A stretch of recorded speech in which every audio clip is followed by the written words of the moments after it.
Good morning my dear students. ഇപ്പം എക്സാമിൻ്റെ date ഒക്കെ അറിഞ്ഞു.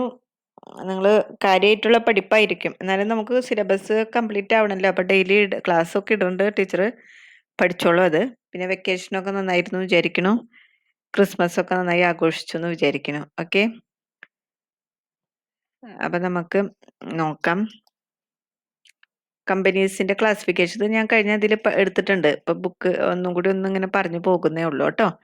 Classification of companies based on liability of members നമ്മൾ കമ്പനികളുടെ മെമ്പർഷിപ്പ് എടുത്തിട്ടുള്ള മെമ്പേഴ്സിന്റെ ലയബിലിറ്റിയുടെ ബേസിൽ നമുക്ക് കമ്പനികളെ ക്ലാസിഫൈ ചെയ്യാം. അതായത് liability limited by shares.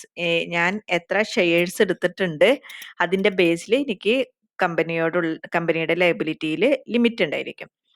Companies limited by guarantee എടുത്തതിന്റെ ബേസിൽ. പിന്നെ അൺലിമിറ്റഡ് കമ്പനീസ് ഉണ്ട്. അങ്ങനെ 3 തരത്തിലുള്ള കമ്പനീസ് ആണ് ഏതിന്റെ ബേസിലുള്ളത്? Classification of companies based on liability of members. അപ്പൊ ഫസ്റ്റ് ആയിട്ടുള്ളതാണ് കമ്പനീസ് ലിമിറ്റഡ് ബൈ ഷെയർസ്. അപ്പോൾ ഇങ്ങനെയുള്ള കമ്പനീസ് ഷെയർ ക്യാപിറ്റൽ എത്രയാണെന്ന് രജിസ്റ്റർ ചെയ്തിട്ടുണ്ടായിരിക്കും. മെമ്മോറാണ്ടം ഓഫ് അസോസിയേഷനിൽ കമ്പനിയുടെ ഷെയർ ക്യാപിറ്റൽ എത്രയാണെന്ന് പറഞ്ഞിട്ടുണ്ടായിരിക്കും. ഷെയർസിൽ അത് ഡിവൈഡ് ചെയ്യും. ഓരോ ഷെയർസിന്റെയും ഫേസ് വാല്യൂ ഈക്വൽ ആയിരിക്കും. മെമ്പേഴ്സിന്റെ liability is limited to the extent of the face value. എത്രയാണോ ഷെയറിന്റെ ഫേസ് വാല്യൂ അതനുസരിച്ചിരിക്കുന്നതായിരിക്കും ലയബിലിറ്റി. ഇപ്പൊ ഷെയർസ് ഞാൻ വാങ്ങിയിട്ടുണ്ട്. നിങ്ങൾ പഠിച്ചിട്ടുണ്ടല്ലോ, കോർപ്പറേറ്റ് അക്കൗണ്ടിങ്ങിലൊക്കെ പഠിച്ചിട്ടുണ്ട്. ഷെയർസ് വാങ്ങിയിട്ടുണ്ട്, പക്ഷെ ഞാൻ ഫുൾ എമൗണ്ട് കൊടുത്തിട്ടില്ലെങ്കിൽ liability of members can be enforced during the life time of the company or at the time of winding up of the company. പിന്നെ limited liability company does not mean the liability of the company towards third parties is limited. Third പാർട്ടീസിന് എന്തെങ്കിലും problem അവർക്ക് ഉണ്ടായിട്ടുണ്ടെങ്കിൽ അവർക്ക് എത്രയാണോ liability വന്നിട്ടുള്ളത് അത് മുഴുവൻ മീറ്റ് ചെയ്യേണ്ടതായിട്ട് വരും. അപ്പൊ ലിമിറ്റഡ് എന്നുള്ളത് തേർഡ് പാർട്ടീസിന് അപ്ലിക്കബിൾ അല്ല. ഇനി രണ്ടാമത്തതാണ് companies limited by guarantee. Guarantee എന്ന് വെച്ചാൽ എന്താ അർത്ഥം? Company having a liability of its members limited by the memorandum to such amount as the members may respectively undertake to contribute to the assets of the company in the event of a being wound up. Wind up ചെയ്യുന്ന സമയത്ത് ഞാൻ ഇത്രയ്ക്കും liability ഏറ്റെടുത്തുകൊള്ളാം എന്ന് guarantee ചെയ്യുന്നതാണ് companies limited by guarantee. അപ്പൊ ഞാൻ ഇതിന്റെ explanation ഒന്നും PPT-യിൽ എഴുതിയിട്ടില്ല. നിങ്ങൾ ടെക്സ്റ്റ് ബുക്ക് വാങ്ങിയിട്ട് ഈ വീഡിയോ കാണുമ്പോൾ അതനുസരിച്ച് ടെക്സ്റ്റ് ബുക്കും ഫോളോ ചെയ്ത് റൈറ്റ് ഒക്കെ ഇട്ട് എന്നിട്ട് ടെക്സ്റ്റ് ബുക്ക് നോക്കി പഠിക്കുക കേട്ടോ. ജസ്റ്റ് ഇത് പോയിന്റ്സ് മാത്രമേ ഞാൻ അതിൽ ഇട്ടിട്ടുള്ളൂ.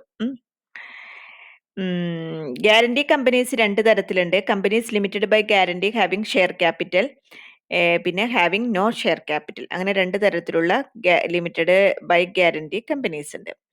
ഇനി അൺലിമിറ്റഡ് കമ്പനീസ് എന്ന് പറയുന്നത്, അൺലിമിറ്റഡ് കമ്പനി എന്ന് പറയുന്നത് company not having any limit on the liability of its മെമ്പേഴ്സിന്റെ ലയബിലിറ്റിയിൽ ഒരു ലിമിറ്റും ഇല്ലാത്ത കമ്പനീസിനെയാണ് എന്ത് കമ്പനീസ് എന്ന് പറയുന്നത്? അൺലിമിറ്റഡ് കമ്പനീസ് എന്ന് പറയുന്നത്. സാധാരണയായിട്ട് അൺലിമിറ്റഡ് കമ്പനീസ് എന്ന് പറയുന്നത് പാർട്ട്ണർഷിപ്പ് ഫേം ആയിരിക്കും. അങ്ങനെയുള്ളവർക്കൊക്കെ മെമ്പേഴ്സിന്റെ ലയബിലിറ്റിയിലൊന്നും ലിമിറ്റഡ് ആയിരിക്കില്ല. അതായത് പാർട്ട്ണർഷിപ്പ് ഫേമിന് എത്രമാത്രം ഡെറ്റ് ഉണ്ടോ അതൊക്കെ അവർ മീറ്റ് ചെയ്യുന്നതായിരിക്കും. അവരുടെ ഡെറ്റ്സ് ഒക്കെ നോക്കാനായിട്ടുള്ള അസറ്റ് കമ്പനിക്ക് ഇല്ലെങ്കിൽ കയ്യിൽ നിന്ന് എടുത്ത് കൊടുക്കേണ്ടതായിട്ട് വരും.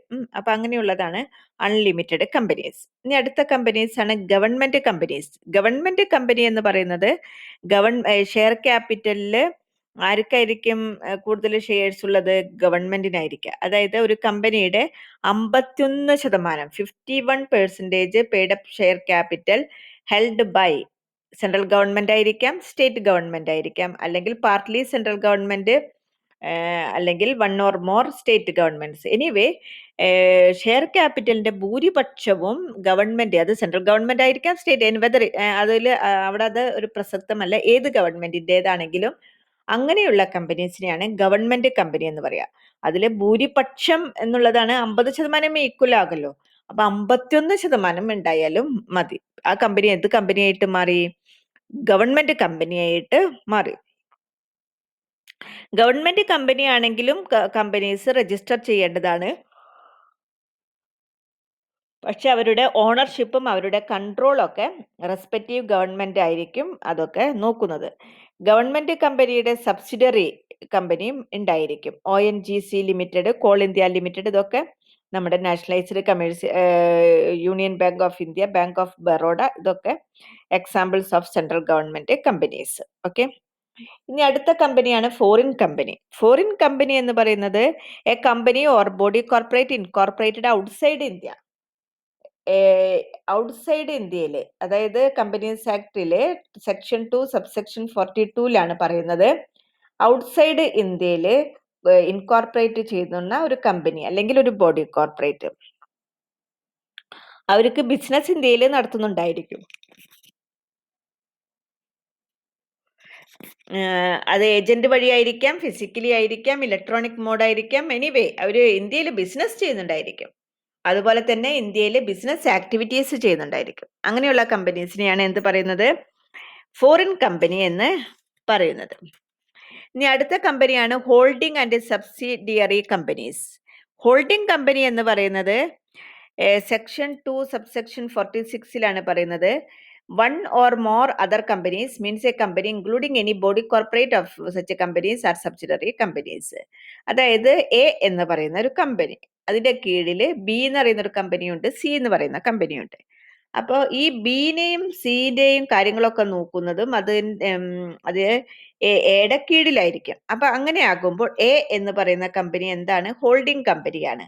അതായത് താഴെയുള്ള 2 കമ്പനികളെ ഹോൾഡ് ചെയ്തിട്ടുള്ള കമ്പനിയാണ്. അതിന്റെ എല്ലാത്തിന്റെയും അവകാശമുള്ള ഒരു കമ്പനിയാണ് ഹോൾഡിംഗ് കമ്പനി. അപ്പോൾ നേരത്തെ പറഞ്ഞ എക്സാമ്പിളിൽ എ എന്ന് പറയുന്ന കമ്പനി, അതിന്റെ കീഴിലുള്ള കമ്പനീസ് ആണ് ബിയും സിയും എന്നുണ്ടെങ്കിൽ എ എന്ന് പറയുന്ന കമ്പനിയെ നമുക്ക് ഏത് കമ്പനി എന്ന് പറയാം? ഹോൾഡിംഗ് കമ്പനി എന്ന് പറയാം.